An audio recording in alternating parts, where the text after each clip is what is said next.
La Sociedad Dominica de Medios de Comunicación, Sodomco, presenta A Pensar Más con Rosa María Palacios.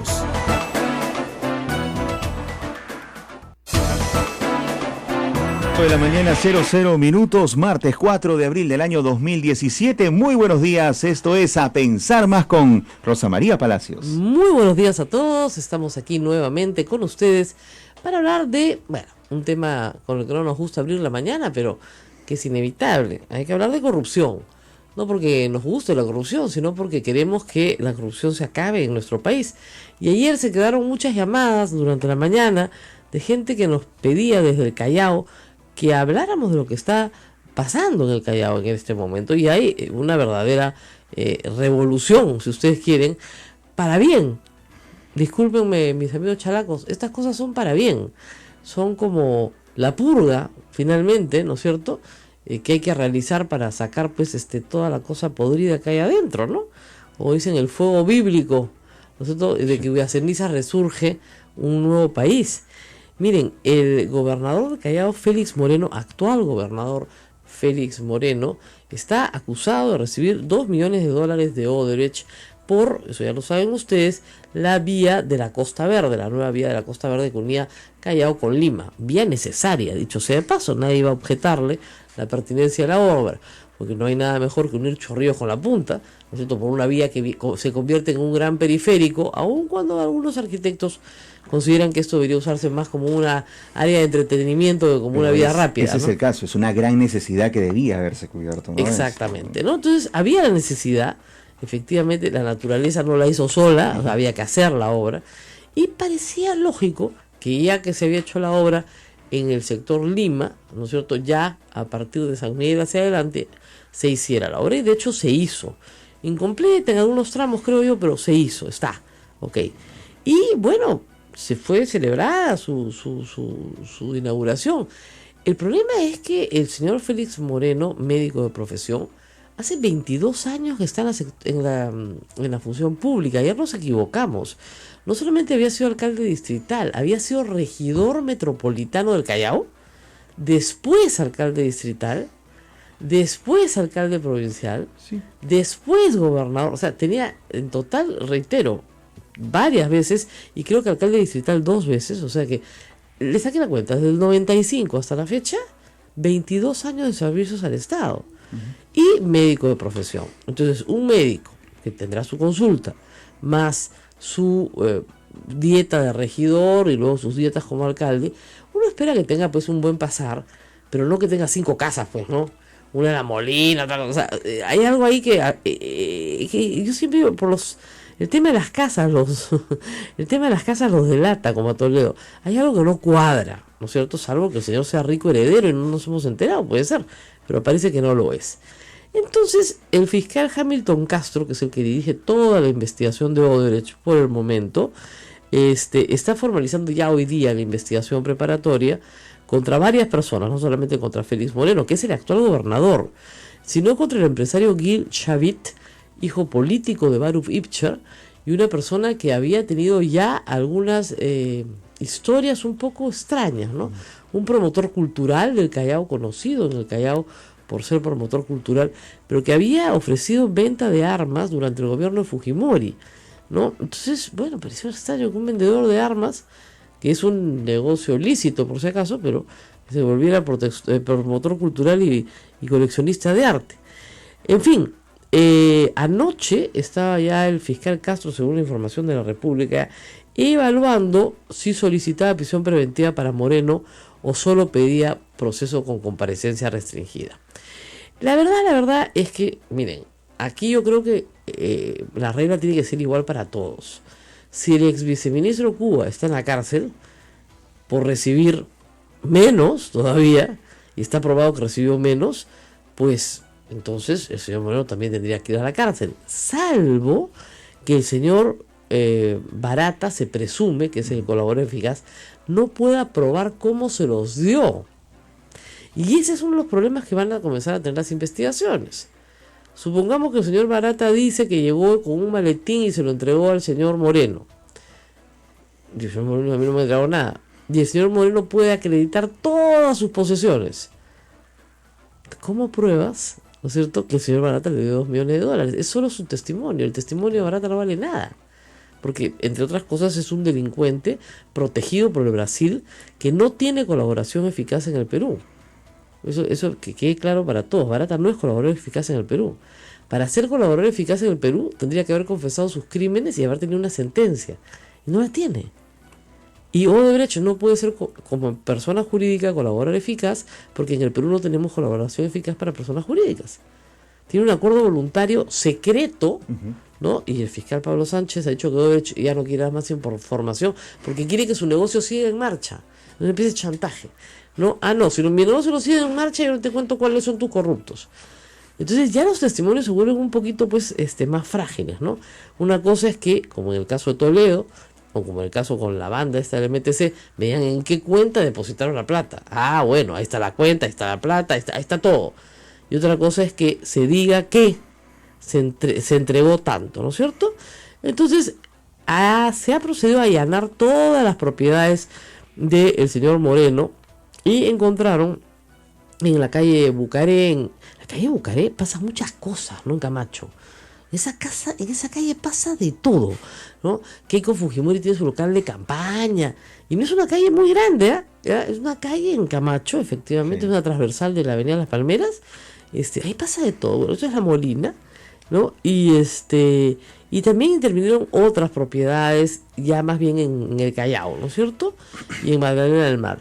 En el caso de Chavit dicen que sí es muy probable que pidan prisión preventiva, ¿no? Porque el problema es que como tiene pasaporte israelí puede moverse mucho más rápidamente y salir de Perú. Lo atraparon en el aeropuerto, dicho sea de paso. Llegando de Cuba. Y claro. Sí. Ahora, lo que dice el Ministerio Público es que la imputación es fuerte, ¿no? Y que tienen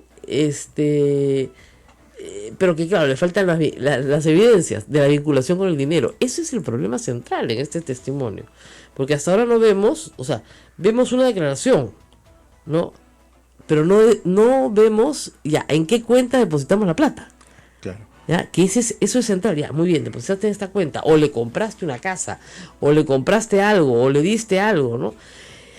Moreno y Chavit habían pedido 4 millones de dólares para garantizar la adjudicación de la obra a Odebrecht. Esa es la acusación, ¿no es cierto? Y es verdad que se habían reunido hasta en 3 oportunidades, eso sí es verdad. Y es verdad que Moreno había ido a Brasil más de una vez, 3 veces, entiendo. En esas reuniones, puede decir Moreno, perdón, yo iba a hablar con el contratista o con el concesionario de la obra, porque teníamos que negociar una serie de cosas, porque quería ver cuál era la calidad del trabajo en el Brasil, porque me quería mostrar las obras que ellos ya tenían de ingeniería, etcétera, etcétera. Entonces, eso es, en fin, bastante extraño. Parece que Gilles Chavit es el que se presenta ante el funcionario de la empresa Odebrecht, es el que va a pedir, es el recadero. ¿Es el enlace? Es el enlace, como la persona que está relacionada con el gobierno regional del Callao, y es la que ofrece la obra a Odebrecht. La segunda reunión, según la jueza, en lo que dice la jueza Zaida Pérez, ya es en el primer trimestre del 2013, y ahí ya participa Félix Moreno y Gilles Chavit, y nuevamente le proponen a este funcionario favorecer a Odebrecht con el otorgamiento de la buena pro, y eso sí, a cambio de un paguito pues de 4 palos, ¿no? 4 millones de dólares, señores. De los cuales 60% serían para Félix Moreno, y estos serían, y ahí viene la declaración que se ha consignado ante la jueza, serían entregados a Luis Fabre por sus servicios para la campaña electoral 2014. ¿Ok? Y el 40% serían para Gilles Chavit. En la tercera oportunidad ya es digamos, otro colaborador, porque hay otro colaborador, recibe el proyecto y material preliminar de la licitación antes que el resto, ¿ya? Y la empresa lo considera inviable el proyecto. ¿Ya? Le dice, ¿sabe qué? No estamos muy de acuerdo con esto, y hacen cambios con posterioridad mediante adendas. Ahí vienen las adendas. Otra vez las adendas. Entonces, ahí sí ¿no es cierto? Hay una serie de correos, ¿no es cierto?, que el colaborador ha presentado. Pero habría que ver que son correos de cambios en el contrato, ¿no es cierto? Ahora, aparentemente, sí hay indicaciones en esos correos que no hemos visto de que se proceda a realizar pagos a particulares, obviamente no a la empresa, ¿no es cierto? De acuerdo con el colaborador eficaz, el 60% del dinero llegó efectivamente a Moreno en efectivo, a través del publicista Luis Fabre. Y aquí es donde el cuento es complejo, porque, a ver, la plata se le iban a dar a Moreno para que se le dé a Luis Fabre para que pague sus servicios, o se la pagaba, o se la daban a Luis Fabre para que se la entregue a Moreno como coima. Es bien contradictorio el cuento, ¿eh? Ahí sí es donde yo entiendo que hay bastante que explicar. El otro 40% habría llegado a través de un depósito bancario a una cuenta de una empresa offshore de Shavit. Si es así, eso es bien fácil de seguir. Eso se sigue. Al final Odebrecht no habría pagado todo lo acordado. O sea, no fueron 4, fueron 2, ¿no?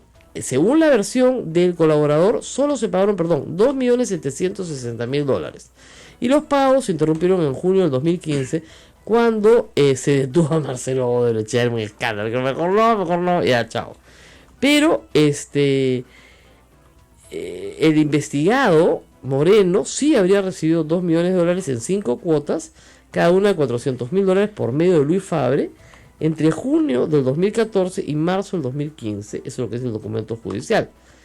Y Gil Shavit había recibido $760.000 a través de contratos de consultoría con la empresa offshore Cardiff International Limited, en una cuenta en la banca de Bahamas, y San Vicente y Granada, San Vincent and the Granada, otra compañía, ¿ok? O 2 compañías. El 4 de julio de 2014 se le entregó $350.000 desde la cuenta offshore Client First Services, esa sí es una cuenta de Odebrecht, y luego el 16 de abril del 2015 otros $450.000 de las cuentas de Fincastle Enterprises Services, es otra cuenta de Odebrecht. Entonces parece que lo que sí pueden probar claramente es que Gil Shavit recibió en sus cuentas dinero de Odebrecht. ¿Por qué el concepto? No lo sabemos. Él dirá que son consultorías, los otros dirán que no lo son. Ahora, Luis Fabre ha mandado a todos los periodistas, incluido a mí, una declaración que paso a leer, porque me parece importante que tengamos la información completa. Obviamente él niega todo lo que se ha señalado en su caso y dice lo siguiente sobre su relación con Moreno. Además, dice: en relación a las noticias publicadas en la prensa peruana referentes a la campaña de Félix Moreno en el 2014, cabe el siguiente esclarecimiento. Trabajé en el marketing electoral de dicha campaña contratado por FX Comunicación Global. Es absolutamente fantasiosa la versión recogida en algunos medios. Nunca me fue entregado ni solicitado entregar dinero para los responsables de dicha campaña. Por último, reafirmo lo ya declarado el 2016 para la comisión presidida por Juan Pari. Comillas. En relación a las empresas brasileñas mencionadas, Odebrecht, Camargo Correa, OAS, Andrade Gutiérrez y Quereo Balbao, cabe informar a la comisión que no tengo y nunca he tenido relación laboral, contractual o comercial con ninguna de ellas y que nunca he recibido algún pago de dichas empresas. Deseo agregar que no tengo ni tampoco he tenido cualquier relación laboral, contractual o comercial con ninguna empresa brasileña que tenga inversiones en el Perú. Esa es la respuesta de Luis Fabre. Por eso les digo, el caso está un poco complicado porque los delatores tendrían que probar, ¿no es cierto?, todo lo que están diciendo. Y por eso creo que en el caso de Gil Shavit la prisión preventiva está más clara, porque las cuentas están, la plata está, etc. En el caso de Moreno, tienen que probar que haya recibido o que inteligencia financiera diga: no, es imposible que este señor se haya comprado esta casa en el Bucaré, en La Molina, y esta casa en Guardachalaca, y esta casa en La Magdalena, y esta, si es que, ¿no es cierto?, no tuviera un patrimonio que pueda sustentar. Ahora, si el señor se siente y dice: no, señor, esta casa, vendí esta casa, compré esta casa, y durante 50 años de mi vida he juntado, sería diferente. Es complicado. Pero acá está clarísimo el argumento de la Sala Penal Nacional. Dice: los pagos indebidos a favor de Félix Moreno y de Gil Shavit habrían, condicional, sido gestionados por la División de Operaciones Estructuradas de Odebrecht a cargo de Fernando Miglacio da Silva, quien tenía a cargo ¿qué? ¿No dice? Ahí tienen unos nombres tan graciosos los partidos. Es la Operación Waterloo. Claro, Waterloo, pero finalmente alguien perdió la guerra. Al investigado Félix Moreno se le habría pagado $2 millones en 5 cuotas, cada una de $400.000.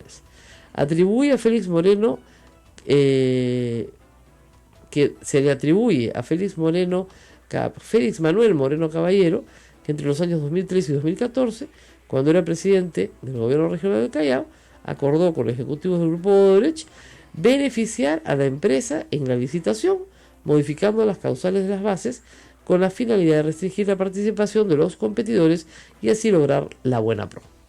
Este es el escándalo en el Callao. ¿Vendrán otros? Sí, porque este es un caso, probablemente hayan otros. Por lo tanto, hay bastante que discutir en el Callao en los próximos meses y días. Y que investigar, por cierto, ¿no? Ahora, el Callao ya tiene un presidente regional preso, ¿no es cierto? Que es Alex Curi. Tener a otro preso no sería sorpresa, la verdad. Y creo que en los últimos años faltan otros, ¿no? Porque tenemos a Sotomayor, que también fue presidente regional. Y alcalde. Perdón, Sí. y alcalde también. Uh-huh. Entonces, antes todos eran parte del mismo grupo, hay que decirlo, todos eran parte de Chimpún Callao. Así es. O sea, hace 20 años paraban todos juntos. Después se pelearon, ¿no es cierto? Pero sí fueron parte de una misma matriz política que tomó el Callao. Tenemos que hacer una pausa, nos dice nuestro jefe acá, y luego vamos a hablar de lo que está pasando en la Comisión de Ética del Congreso. Carlos Brus ha tenido ayer que escuchar cómo sus colegas parlamentarios discutían su suspensión por 120 días. ¿Qué ha hecho el señor Brus? ¿Ha matado, ha robado, ha violado? No, señor, no, señora. Lo que ha hecho es pedirle a la Policía Nacional resguardo para su restaurante, lo cual está mal. Eso merece una sanción de suspensión sin sueldo durante 120 días. Hay algunos que creen que sí, sobre todo los de Fuerza Popular. Y como son mayoría, es probablemente lo que suceda. Hay otros que dicen que la sanción en realidad la merece, pero que tiene que ser proporcional a la falta. Bueno, el congresista Carlos Brus ha dicho que es desproporcionada. Así es, hay dos posiciones. Ambas partes, lo que hay consenso es que merece un castigo. Sí. En eso Él mismo lo admitió. Así es, merece un castigo. Uh-huh. Pero la discusión es ¿cuál es el castigo? Obviamente el grupo mayoritario en el Congreso lo va a mandar a su casa 4 meses, lo cual políticamente es un problema porque Carlos Brus es vocero de la bancada. Hay que buscar otro vocero. Y es un vocero que tiene experiencia porque ha sido parlamentario en 3 periodos. Entonces, en realidad, lo estás poniendo fuera de juego, ¿no? A veces, yo sí quiero decir algo antes de irnos a la pausa. El mecanismo de ética es un mecanismo importante, que es meramente administrativo, no penal, no se confundan. Sirve justamente para marcar lineamientos éticos, para que todo el mundo sepa que eso no se puede hacer. Cuando se usa como vendetta, como fue el caso de Javier de Janseco, por ejemplo, se desnaturaliza completamente la Comisión de Ética. Y esa Comisión de Ética se convierte en un instrumento de coacción. Y yo lo veo en el caso de las congresistas mujeres fujimoristas, a las cuales se les ha llevado en muchos casos injustamente a la Comisión de Ética para meterles miedo porque son nuevas y luego decirles, mamita, no te preocupes, nosotros te vamos a blindar, pero tú votas con nosotros. Y de esos casos hay.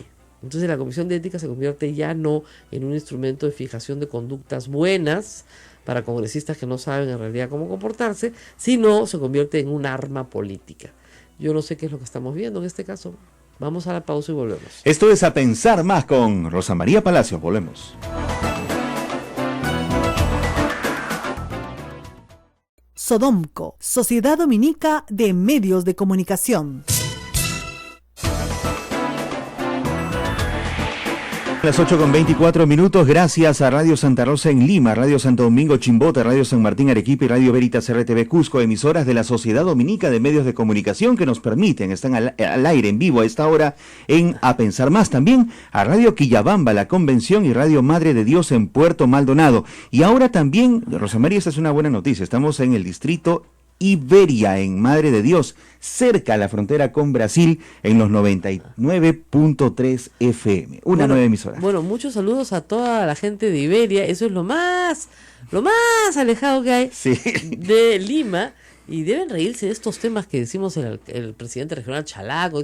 Por favor, llamen para hablar del mío, ¿no? La gente de Ancash, la gente que está también preocupada en la libertad, hablen del mío. Bueno, es que este está acusado. No está acusado, está en investigación preliminar y están por acusarlo ya. Ahora, han contratado para la defensa de Moreno a Eduardo Roy Gates, ¿no? Y a José Luis Castillo, que han dicho una cosa que es lo mismo que les he dicho yo ahorita. La Fiscalía no puede probar todavía el vínculo causal entre lo que dice el colaborador eficaz y la recepción del dinero. Ese es un problema grave. En el caso de Chavit, si tienen las cuentas, los depósitos y todo, no hay problema. En el caso de Moreno, complicado. Si todo se entrega en efectivo y no hay desbalance patrimonial, bien difícil que lo puedan probar. Bueno, estamos en entrevista telefónica con el hoy Ricardo Narváez Soto, congresista de Alianza por el Progreso, justamente miembro de la Comisión de Ética, para hablar de la suspensión de Carlos Brus por 120 días. Congresista Narváez, muy buenos días. Buenos días, María, un placer poder conversar con Explíquenos, por favor, ¿por qué la Comisión ha propuesto la pena máxima, 120 días de suspensión para el congresista Brus?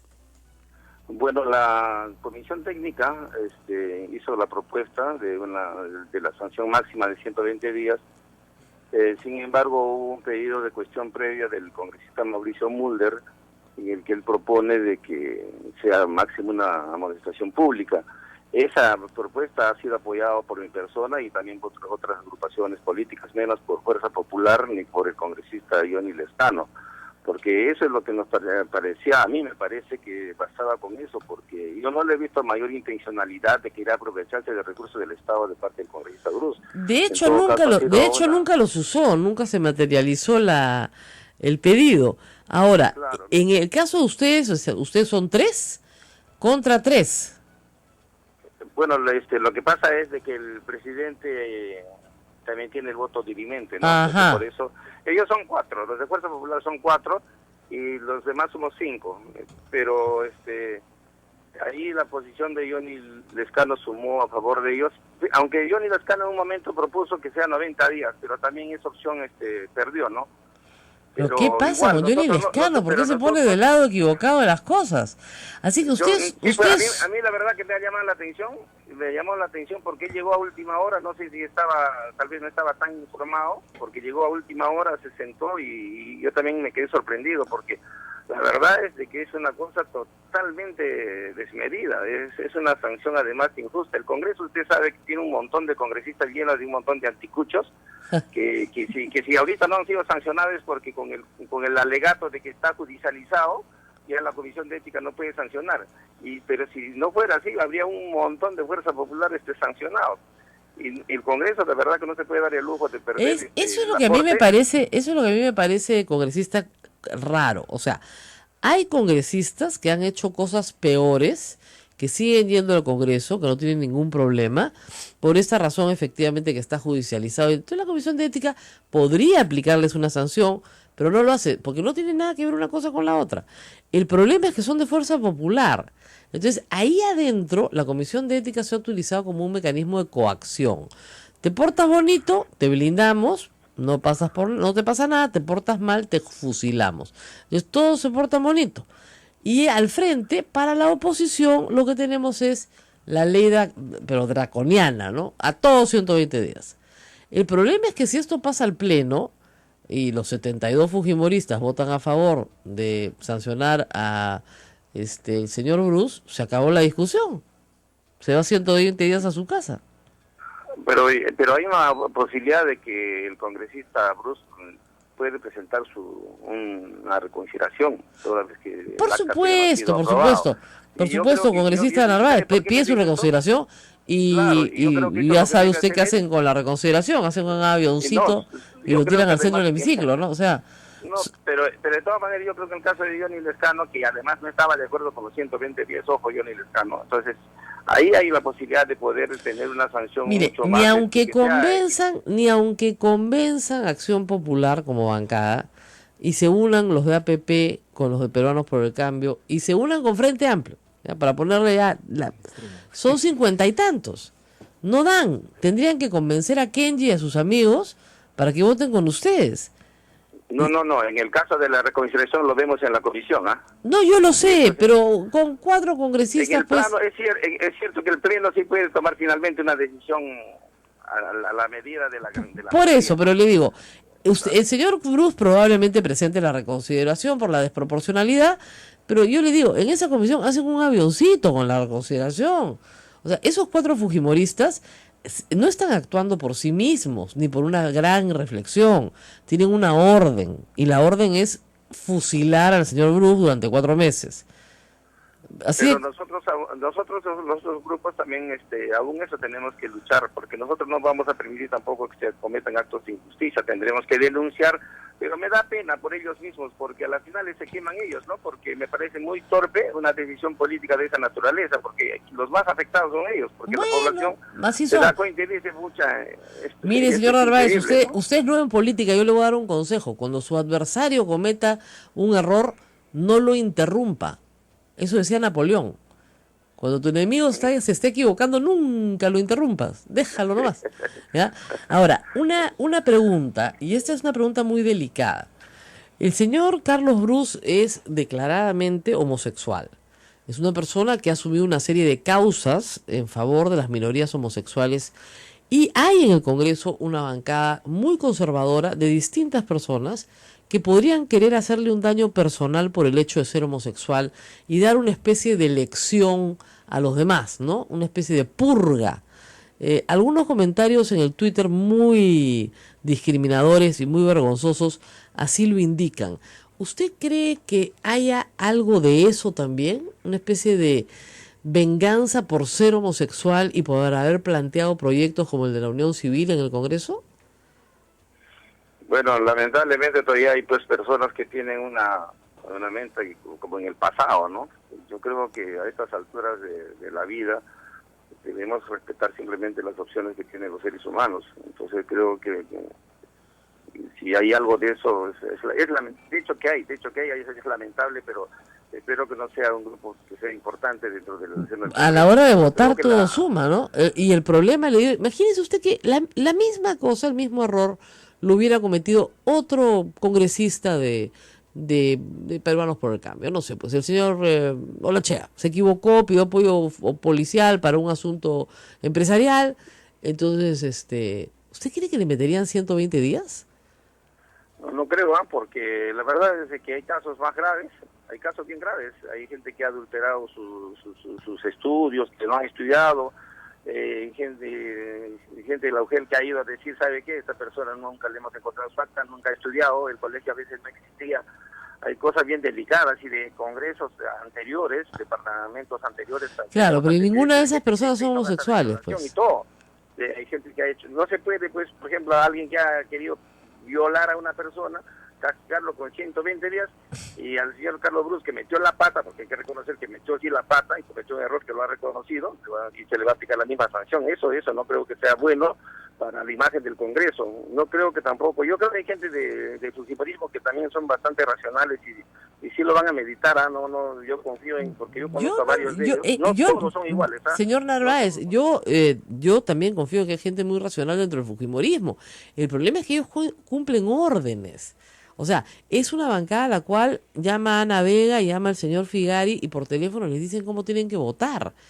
Y el testimonio lo tengo yo de gente de la bancada. Y a esa gente la asustan, por ejemplo, desapareciéndole sus expedientes escolares para decir que nunca han ido al colegio y llevarlos a la comisión de ética. Pero es impresionante. Hacen cosas así. Hay un grupo ahí, hay un grupo, digamos, que está dedicado a hacer esos trabajos de, como diríamos, de inteligencia, ¿no? Entonces, hay que tener mucho cuidado. Yo me alegro que usted sea de otro sentir. Habría que convencer al congresista Johnny Lescano con la misma pregunta que yo le hago. Si Carlos Bruce no fuese homosexual, ¿pedirían 120 días para él? Es una buena pregunta. Y esa es la pregunta que todos los congresistas tienen que hacerse, porque si la respuesta es sí le pondría los 120 días por ser homosexual, entonces se está discriminando a una persona no por sus hechos, sino por su estilo de vida. No, pero hay que además decir algo que es importante, ¿no? Hay muchos congresistas que no tienen ni siquiera experiencia, tienen unos antecedentes pésimos, y Carlos Bruce es una persona que aporta en el Congreso, es un parlamentario con experiencia, una persona preparada. Por esa razón, señor. Y el Congreso no puede darse el lujo de perderlo por 120 días, eso me parece increíble. Entonces, ojalá que no suceda, ¿no? No, pero, señor Narváez, por esa razón, justamente, por esa razón, es que lo quieren fuera del Congreso. Si fuera una persona que no aporta, que es anodina, ¿no? ¿No es cierto, no? ¿Usted cree que si fuera el señor Guía Panto, ¿no? Por ejemplo, el que pedía la vacancia de PPK y después pidió disculpas en Peruanos por el Campo, ¿le pondrían 120 días de sanción? No se la pondrían. No se la pondrían. Y eso es lo que a mí me preocupa. Que en el caso de Carlos Bruce no sea el hecho de que pidió resguardo militar para un evento privado, policial, perdón, sino que es homosexual. Y hay que castigarlo por eso. Eso es lo grave. En todo caso, si insisten, todo se develará y veremos las intenciones que usted está planteando como hipótesis, y ya se develará, ¿no? Pero hay que ver, a ver qué pasa, pero confiemos en que esto pueda todavía tener una salida, ¿no? Bueno, esperemos que sí. Yo estoy con usted, una amonestación, una suspensión de 30 días, a máximo, ¿no? Pero la máxima, ¿no? Que además que se utiliza para gente a la cual quieres que tener fuera del Congreso mientras se tramita su proceso penal justamente para que no regrese, ¿no?Esa es la idea de los 120. Además que les está queriendo lapidar porque ya se le está mandando a la fiscalía. Sí, claro. ¿No? Pero todo eso sabemos que no es delito, entonces no va a morir más o menos en la primera etapa de la fiscalía.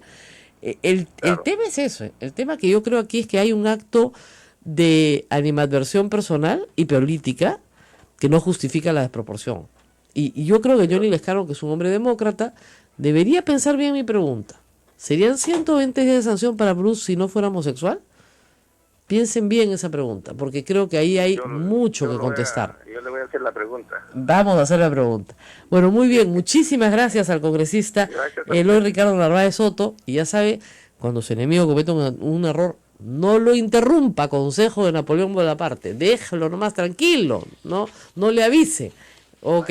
Bueno. Mira, ¿quién termina dando consejos en todo caso en situaciones como estas, en un parlamento así? Así es. Bueno, muy bien, congresista. Muchísimas gracias. Nosotros vamos a tener que ir a una pausa porque después tenemos que hablar de lo que está pasando en Ecuador. No, pero ese consejo es bien bueno. Imagínate que tú estés en un partido de fútbol, ¿no? Y dijera, oye, para. Hermanito, no, pues la defensa la tienes que organizar de otra manera, pues, si no te vas a meter otro gol. Claro. No, pues, tú le metes el otro gol. Deja que falle. Deja que falle su defensa. Stop. No, ¿sabes qué? No. Tus delanteros están mal parados, pues. No, vamos a pararlos bonitos, ¿no? No. Si el adversario está cometiendo un terror, no lo interrumpas. Déjalo nomás que termine. Una vez que termine ya podrás cantar victoria, porque te la está regalando. ¿Se dan cuenta? Sí. Acá en el caso de Carlos Bruce, estamos diciendo una cosa que yo desde que vi ayer la pensé. Si Carlos Bruce no hubiera declarado públicamente que es homosexual, no le estarían dando 120 días. O sea, es igual como Javier Díaz Canseco. Si él no hubiera sido una persona de izquierda, socialista, radical, si no hubiera tenido esa radicalidad en sus ideas, que yo no comparto, pero le pusieron una sanción absurda, porque él lo tocaron donde más le dolía, que era en su dignidad.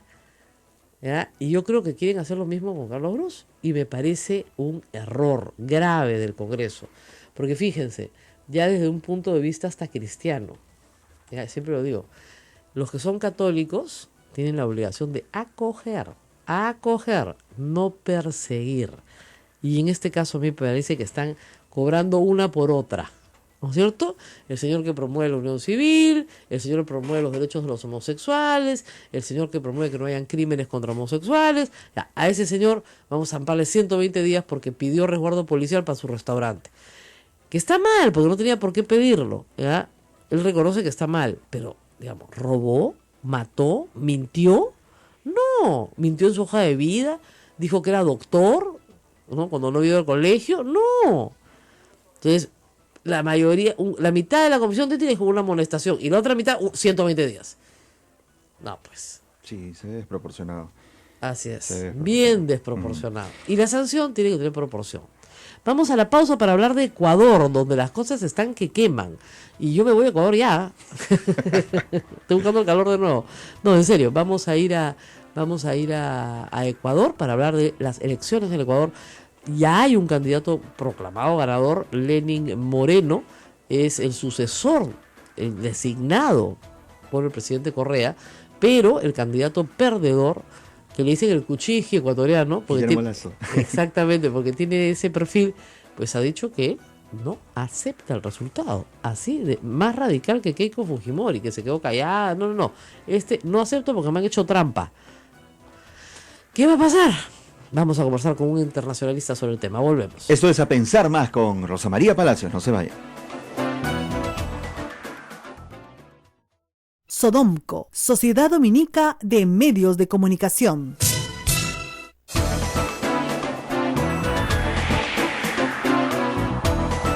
Ocho de la mañana, 42 minutos. Continuamos. Estas son las emisoras de la Sociedad Dominica de Medios de Comunicación presentando A Pensar Más con Rosa María Palacios. Ya los hice pensar más porque lo que escribí ya se volvieron locos todos en las redes, ¿no? Y sí, pues, o sea, ¿qué quieren que haga? No puedo dejar de pensar en que aquí hay un prejuicio, más que un juicio.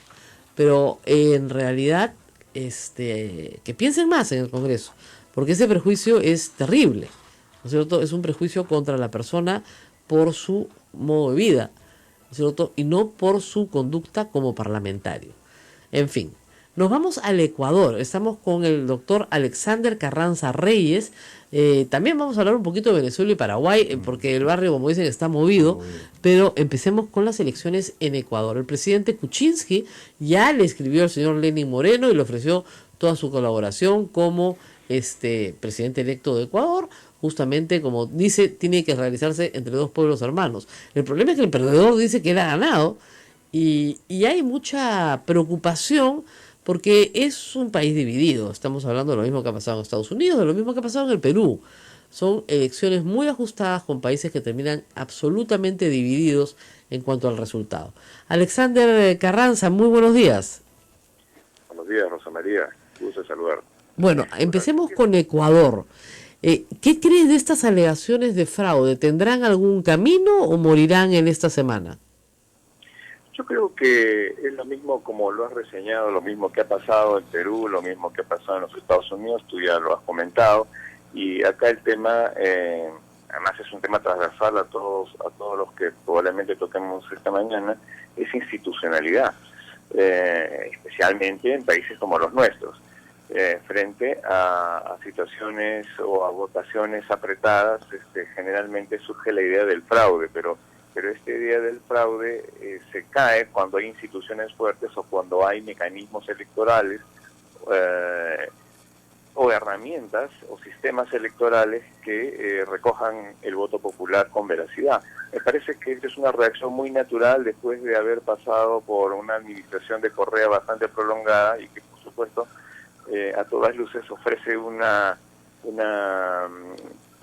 primera idea de considerar que podría haber un fraude. Pero no solamente el presidente Kuczynski, sino el secretario general Almagro también ya se han comunicado y están reconociendo la votación del presidente electo, de manera que no hay mucho que decir. Pero en la interna hay una descomposición, se evidencia una descomposición. Ahora, la pregunta es, ¿Lenín Moreno será el sucesor de Correa como lo ha sido Maduro de Chávez? Es decir, el proyecto socialista que quiere llevar a cabo, ¿lo seguirá llevando a cabo o tendrá perfil propio? Esa es la pregunta del millón.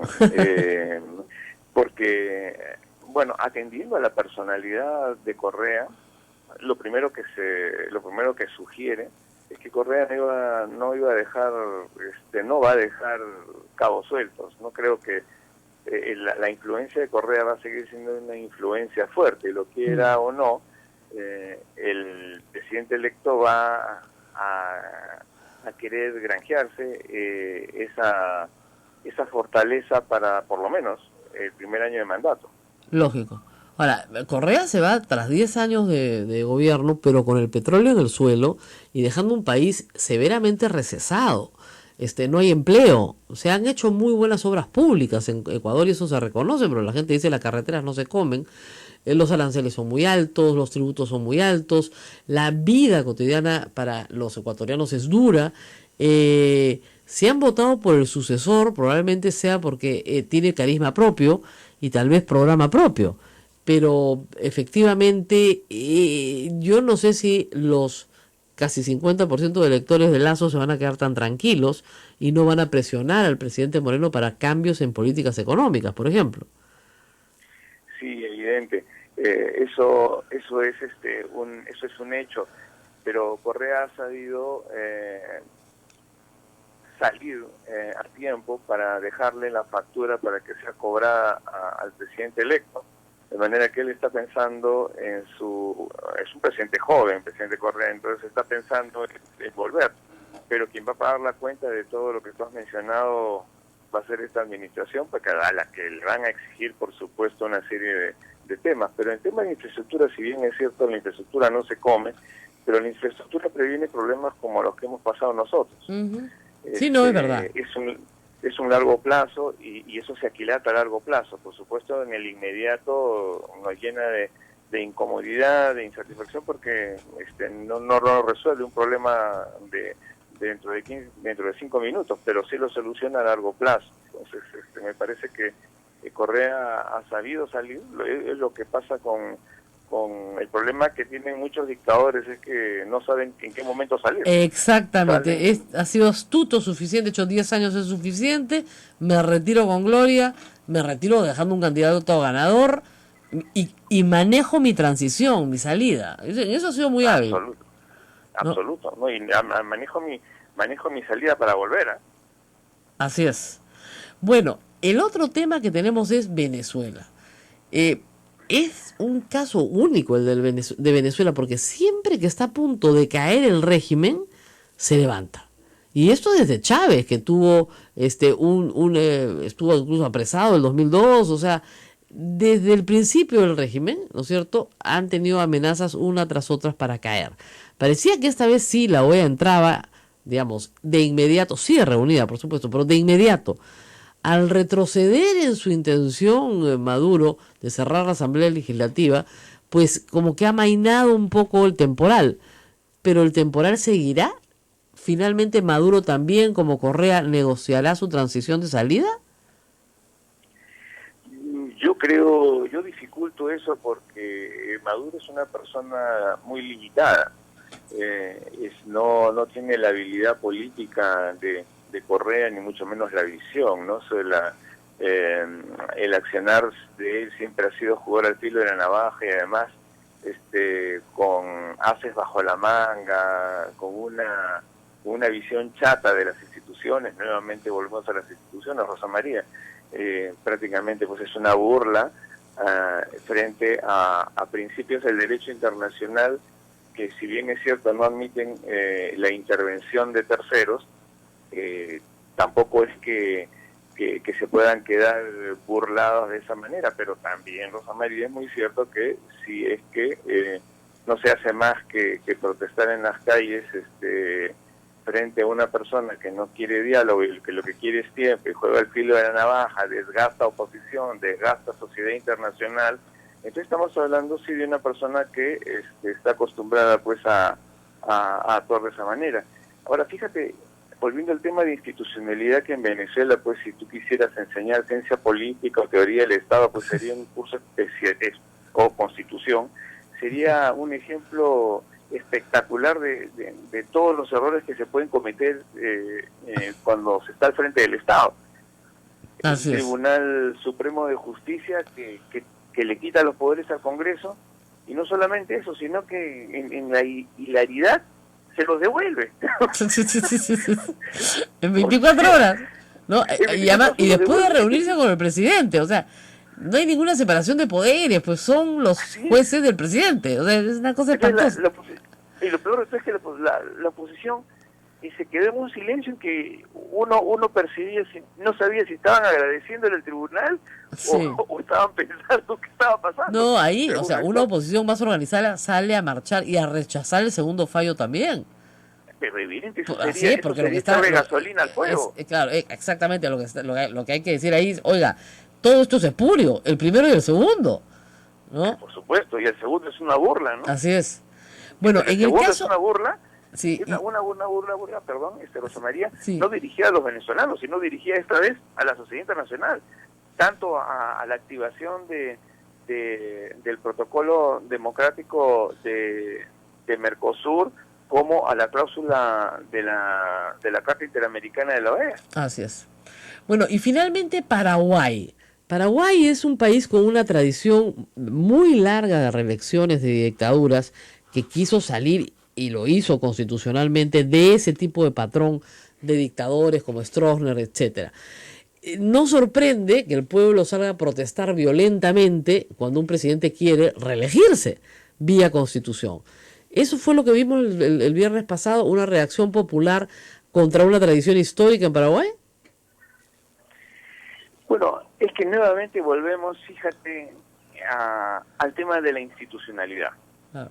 ¿De dónde parte todo eso? No parte del pueblo, no, parte de una artimaña producida desde el Senado que impide al Senado paraguayo revisar un proyecto de reelección que además no es la primera vez que se presenta. En agosto del año pasado se presentó uno y por supuesto no dio resultado. Entonces, esos vericuetos, esas leguleyadas, como solemos decir, solían decirnos nuestros padres y abuelos acá en el Perú, le ha valido pues el fastidio, el malestar, la impotencia, la burla a la población que ha salido pues ya harta, como tú bien lo has reseñado, de todo este proceso de dictadores, etcétera, y ha dicho, esto no puede ser, esto es inaceptable, y bueno, pues lo menos que podemos hacer es una fogata, ¿no? Sí. Lamentablemente esto es así. La fogata creció, lamentablemente. Bueno, muchísimas fogata. gracias, Alexander Carranza Reyes, internacionalista, por este panorama del barrio. Estamos hablando de países cercanos, Ecuador, Venezuela, Paraguay, Sí, claro. donde tenemos tantos problemas como los que hay acá. Y eso es lo que nos hace hermanos, ¿no? Porque estamos unidos en las dificultades también. Muchas gracias por estar con nosotros. Muchas gracias. Sí, y es de verdad impresionante. A donde uno viaja, se conecta. Por ejemplo, a mí que me gusta mucho la política, me conecto con la política local en segundos. Es que hay En la latinoamericana en segundos. Hay muchos que han aprendido de unos y de otros, ¿sabes? Claro. A lo largo de la historia Son más patrones. reciente de Latinoamérica. Son patrones que se repiten, además, en toda Latinoamérica. Es correcto. Bueno, tengo algunas cosas que añadir porque nos quedan pocos minutos. Primera cosa, Kenji quiere que no se apruebe el proyecto después de la pausa. Kenji quiere, y ya lo dijo el domingo, que no se apruebe el proyecto de la señora Letona y Aramayo. La respuesta de Aramayo, que ha sido ayer, se las cuento después de la pausa. Volvemos. Sodomco, Sociedad Dominica de Medios de Comunicación. Recuerden, amigos, que estamos en internet, que este y todos los programas los pueden encontrar en nuestro canal de YouTube, Sodomco. Rosa María, quedó algo en el aire. Sí, bueno, les cuento, la congresista Aramayo ha dicho que el pedido de Kenji es muy respetable, ¿no? Pero no es atendible. No es ¿Listo? atendible. No es atendible, ya está, chao, tío. Lo canceló a Kenji, lo canceló. Vamos a ver si Kenji se deja cancelar por la congresista Aramayo. Eso es lo que me parece interesante, porque digamos que ese proyecto pasa a la Comisión de Constitución y llega al Pleno. Obviamente todas las fuerzas políticas adversarias del fujimorismo se van a oponer, pero suman pues 50 votos, ¿no? 58 votos, ¿ok? Porque los otros son 72. Ya. ¿Qué pasa si Kenji, entre tú y yo, le dice a 10 nomás, que voten con él en contra del proyecto? Uy. Cisma. Sí, pues, el proyecto no pasa, desequilibra, pues, desequilibra. Entonces, por este proyectito que tanto le gusta a las congresistas para que los corruptos no sean presidentes del, en fin, o directores o de qué sé yo, que trabajen en medios de comunicación, ya puede terminar con el cisma de la bancada. Sí, pues. A mí me parece interesantísimo, porque Ken ya dijo, ese proyecto tiene que retirarse, fue muy enfático. Estoy en contra, absolutamente en contra, viola la libertad de expresión, etcétera. Hace daño a mi partido, etcétera. Bueno, muy bien. ¿Y cómo se queda? Bueno, regreso acá porque me están haciendo muchas preguntas, ¿no? Yo creo que en el caso de Bruce hay un caso de discriminación, ¿ah? Porque no es posible que a Bruce le pongan una sanción absolutamente desproporcionada respecto de las otras sanciones que ha puesto la misma comisión. Y si hay un caso de discriminación por homosexualidad, entonces los miembros de la comisión que están recomendando esta sanción y el pleno que la apruebe va a tener que enfrentarse el día de mañana a una denuncia penal por discriminación. O sea, el tema es que no amerita, ¿no es cierto?, una máxima sanción, como dice Guido Lombardi, por una carta para resguardo policial que nunca se produjo. O sea, esto en realidad es otra cosa. Entonces, yo sí creo que aquí el Congreso tiene que pensar bien qué va a hacer, como nos ha dicho el congresista Narváez. Y ojalá que lo piensen bien. ¿Qué más tenemos que comentar? Bueno, dos cosas. Otra, que tiene que ver con la gratitud. Miren, todos los medios están sacando, y con razón, ¿no?, los justos reclamos de gente en todo el norte del país que dice que no le ha llegado nada, ¿ya? Lo cual a mí me parece ya increíble a estas alturas, porque deben haber salido más de 1.000 toneladas de comida, solo de comida, ¿no es cierto? Y ropa ya no se recibe porque ya no hay forma ya de procesarla de la cantidad de ropa que hay. Entonces, la gente tiene que haber recibido toda algo. Lo que yo no escucho es gracias. Esto es como la historia de Cristo, ¿no es cierto? Sí. Que cura a 10 ciegos y solo regresa uno a darle las gracias. Y Cristo pregunta dónde están los otros 9. Y ese era Jesús, ¿ah? O sea, yo no estoy pidiendo, solo estoy pidiendo lo mismo que pide Jesús. ¿Dónde están los otros 9? No escucho gracias. ¿Y saben qué pasa? Que si no se escucha gracias, no es para satisfacción del que da, sino es para tranquilidad del que da. Porque si uno escucha gracias por la ayuda que ha llegado, uno dice, bueno, mi donación llegó. Si uno dice, no escucho nada, y solo no nos dan nada, nos morimos de hambre, no tenemos nada, entonces tú dices, mi donación no llegó, entonces no vale la pena donar. Y eso es un daño terrible, porque si tenemos que donar más, como posiblemente suceda, tú dices, oye, si nadie da las gracias es porque no, se están robando las cosas y a nadie les llega. Entonces, de vez en cuando tenemos que escuchar cosas, y esto va para todo el norte del Perú, para nuestros amigos de Chimbote, para nuestros amigos de Guarmey que nos escuchan, sí, gracias, pudimos comer, sí, beber, vestirnos por unos días, ¿no es cierto? Nada más, para que no se cree la duda de que si la ayuda llegó o no llegó. O sea, las personas acá en Lima han dado de lo que les sobra o de lo que les falta, pero han dado.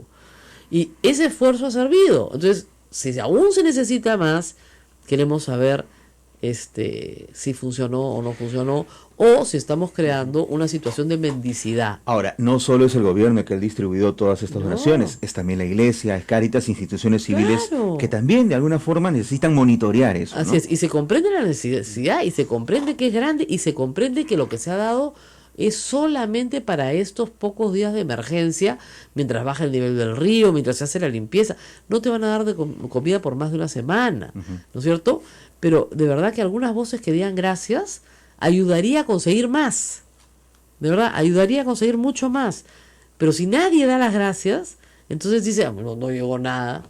Y eso es imposible, porque han salido toneladas por barco, por avión, de todas las formas posibles, a donde se ha podido llegar por camión.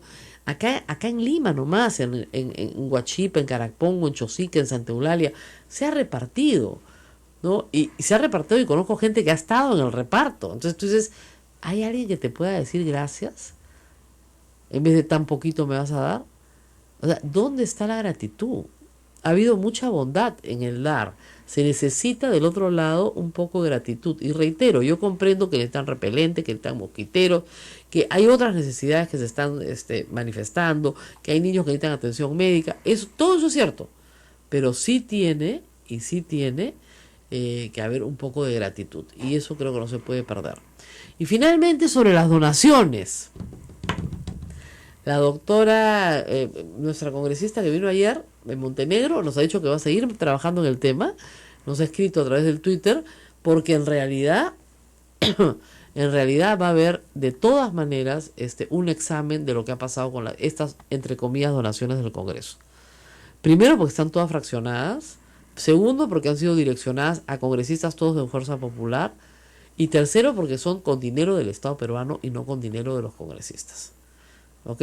Entonces, eso tiene que... Y todo armado con resolución, acuerdo del Consejo Directivo. De la mesa, perdón, directiva. Donde obviamente tiene mayoría el fujimorismo. Mal. Todo mal. Hacer clientelismo con la desgracia es un desastre. Pero más con nuestra plata. Y eso tiene que saberse una y otra vez. Pero en fin, vamos a ver qué continúa mañana. Nos tenemos que despedir ya. Nos vamos hasta mañana, miércoles. Hemos dado la vuelta al mundo, ¿ah? Nos hemos ido a todos lados. Hemos empezado cerca y después nos hemos ido lejos. Pero hay bastante asunto que tratar. Gio Infante, que ha sido siempre una persona, una activista de derechos humanos, nos dice que hoy la Comisión de Constitución intentará, y tiene los votos para, eliminar la política antidiscriminatoria a los LGTBI en el decreto legislativo 1323. Ahí hay una política antidiscriminación, la quieren eliminar. O sea, hay toda una tendencia dentro del Congreso que todo lo que sea sanción a la discriminación contra minorías tiene que ser eliminado porque es parte de la ideología de género y estupideces como por el estilo. De lo que se trata es que a las personas que son diferentes no les peguen o no las maten por ser diferentes. De eso es de lo que se trata. Y eso está absolutamente en línea con lo que dice la Iglesia Católica en su catecismo. ¿Ok? El que es diferente tiene que ser acogido. Y dice claramente el catecismo, ningún acto de discriminación será permitido. Si usted discrimina a un homosexual, usted está pecando y tiene que ir a confesarse. Eso es lo que dice el catecismo. Ningún acto de discriminación será permitido. Entonces, una y otra vez hay que repetirlo. ¿Ok? Muy bien. Nos tenemos que ir, pero regresamos mañana. Mañana volvemos con más. Esto es A Pensar Más con Rosa María Palacios en las emisoras de Sodonco. Gracias a todos.